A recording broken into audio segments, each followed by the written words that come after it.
5:30 last night, Chief Thomas Jackson announces his resignation.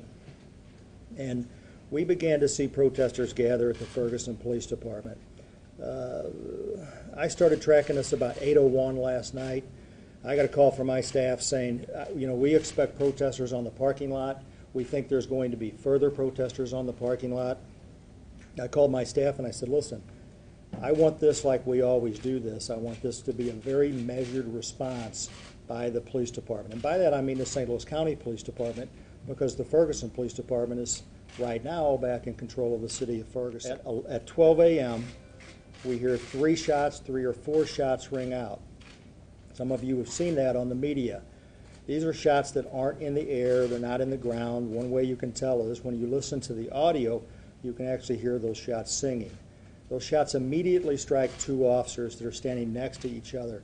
But I'd like to underscore that these officers are also standing in a line of about at least 20 to 25 officers. And the Webster Groves officer is shot right here at the high point of your cheek, right under the right eye, and the bullet lodges right behind his ear. And that bullet is still with him.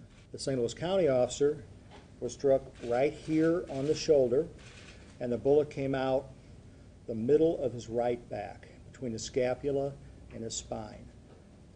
Now, fortunately, with both officers, we don't have any remarkable long-term injuries.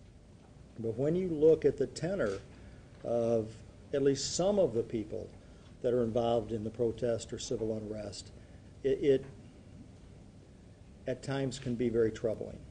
And it's difficult for the officers to discern within a crowd of folks that are perhaps there for the right reason exactly who's doing what. As you might imagine, this is the #1 priority right now of the St. Louis County Police Department, to identify these individuals.